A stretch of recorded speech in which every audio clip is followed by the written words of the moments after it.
Hello दोस्तों, मैं हूँ रुचि। सॉरी, मैं पिछले कुछ मंथ से मैंने किसी तरह की कोई पर्सनल वीडियोस नहीं डाली क्योंकि मैं पिछले कुछ मंथ से बीमार चल रही हूँ, पर अब मैं धीरे धीरे ठीक हो रही हूँ। और ये आज का कोई वीडियो किसी ऐसे टॉपिक पे नहीं है जिस पर मुझे बात करनी है।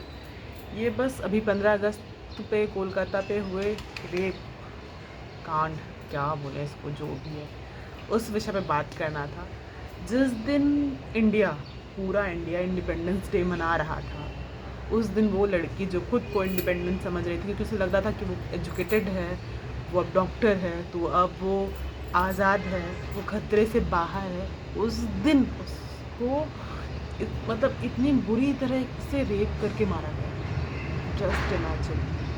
हर वो लड़की, जब भी मैं कहती हूँ कि लड़कियाँ सेफ नहीं हैं, मेरे वीडियोस पर व्यू नहीं आते, लोग देखना ही नहीं चाहते हैं और ना ही हकीकत को सुनना चाहते हैं, ना ही समझना चाहते हैं। जब भी हम लड़कियों के बारे में बात करते हैं, जब भी हम औरतों के बारे में बात करते हैं, जब भी हम उनके एजुकेशन, उनकी सेफ्टी के बारे में बात करते हैं, लोग इग्नोर कर देते हैं क्योंकि लड़कियां कभी भी इम्पोर्टेंट नहीं थी शुरू से ही।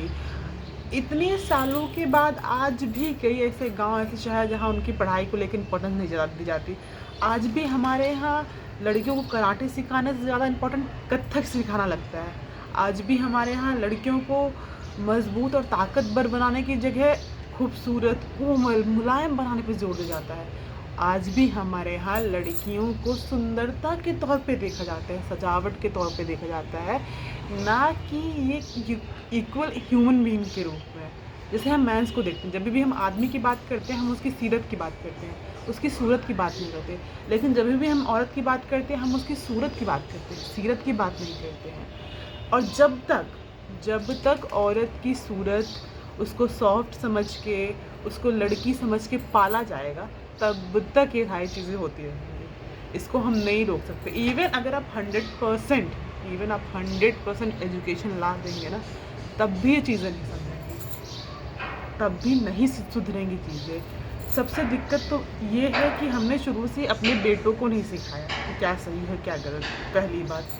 दूसरी बात, हमारे यहाँ के कानून, अगर किसी ऐसे केसेस में अगर हम उनको पकड़ भी लेते हैं, उनको तुरंत सज़ा नहीं पड़ती, उनके केसेस चलते रहते हैं, हेयरिंग चलती रहती 10 जमात में जाएगी 2-4-6 महीने में, 10 से 20 साल बाद अगर उस पर सज़ा भी पड़ेगी तो कितने साल की पड़ी कि नहीं पड़ी, जुर्माना लगा कि नहीं लगा, डजेंट मैटर, क्योंकि मैं रोज़ वही देख रही हूँ।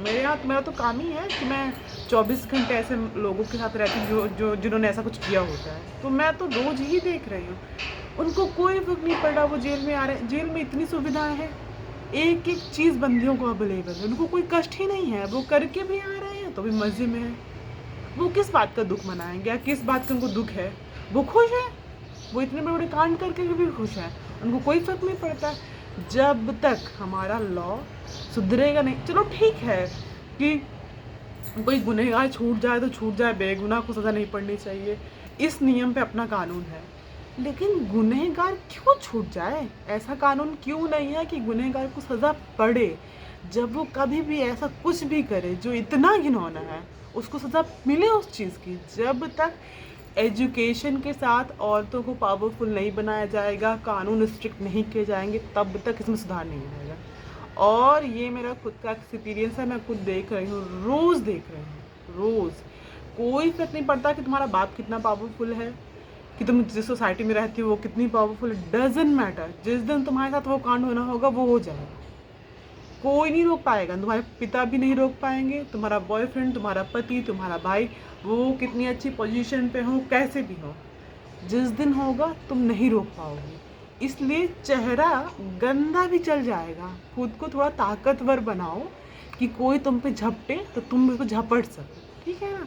वो ज़्यादा महत्वपूर्ण है। चेहरे का कुछ नहीं है, उम्र के साथ इसका खराब होना तय है। तुम कितना कॉस्मेटिक, कितनी सर्जरी, कुछ भी करवा लो, जैसा मरना तय है वैसा बुढ़ापा तय है, तो उस पर क्यों फोकस कर रही हो?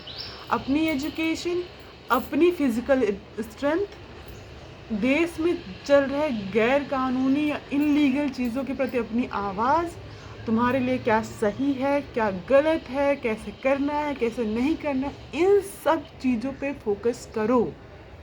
जब तक इन सब चीज़ों पे लड़कियाँ फोकस नहीं करेंगी तब तक कुछ नहीं बदलने वाला।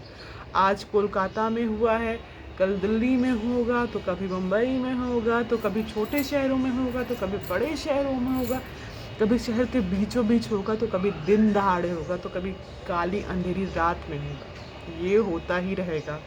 और हम सेफ्टी के नाम पे अपनी बेटियों को शाम के 6 बजे के बाद घर पे बिठा के रखेंगे। हम उन्हें कहेंगे कि बाहर मत जाना।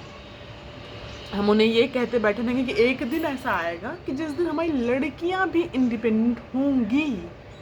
So please cooperate your self and sorry for disturbance. पर अब मैं क्या ही कहूँ इसलिए मैं बोल रही हूँ कि प्लीज़ खूबसूरत होने की जगह ताकत पर, है ना, बहुत पैसे कमाने की जगह दिमाग को कैसे चलाना है, एजुकेशन को कैसे बेटर करना है, तुम्हारे मेंटल पीस को, तुम्हें अपने आप को कैसे सेफ रखना है, इन सब चीज़ों पे फोकस करो। ये उन लड़कियों के लिए और ये गवर्नमेंट के लिए। प्लीज़ ऐसे लॉ बनाइए जिसका लड़कियों को कुछ फ़ायदा हो, क्योंकि अगर जब तक ऐसे दुष्कर्मों के लिए एकदम सख्त कड़े से कड़े वो नहीं मिलेंगे, पनिशमेंट नहीं मिलेंगे लोगों को, तब तक ये होता रहेगा। तो ऐसा कुछ करिए। आपने तो लॉ चेंज कर दी है ना, आईपीसी को या सीआरपीसी को आपने बीएनएस में चेंज कर दिया। नाम बदलने से कानून नहीं बदला है। प्लीज़ ये समझने की ज़रूरत है आपको। ज़्यादा कुछ नहीं कर सकते हैं आप, तो प्लीज़ थोड़ा तो बदलाव लाइए यार। हर दिन आए दिन ये हो रहा है, आज कहीं हो रहा है, कल कहीं, कल कहीं, कल कहीं। कब तक सारी लड़कियां घर के अंदर दुबक के बैठे रहेंगी? फिर आप कह रहे हैं कि हमारा कंट्री वर्ल्ड इकोनॉमिक में योगदान नहीं कर पा रहा, जबकि हमारे यहाँ आधी महिलाएं हैं। जिस देश की 50% महिलाएं शाम के 7 बजे घर के अंदर बंद हो जाएंगी, उस देश के इकोनॉमिक में ग्रोथ कैसे आएगा? क्योंकि आधी आबादी जो कमा सकती है, जो ग्रोथ ला सकती है, वो तो कमरों के अंदर डर के बैठी हुई है कि कहीं मेरे साथ कुछ हो ना जाए, कहीं मेरी बेटी के साथ कहीं कुछ ना हो जाए, मेरी बहू, मेरी कुछ भी, कोई भी रिश्ता। जब तक दोनों बराबर साथ में दें तब तक देश आगे नहीं बढ़ेगा। ये सिर्फ लड़कियों की सेफ्टी के लिए नहीं, ये देश की आगे बढ़ने के लिए भी है कि लड़कियां निडर होकर काम कर सकें, लड़कियां निडर होकर बाहर जा सकें, अपना जीवन में जो भी करना चाहे वो कर सकें। तो विनती है कि आप भी कोशिश करिए और आप सभी लड़कियां भी। चलिए मिलते हैं फिर। जय हिंद।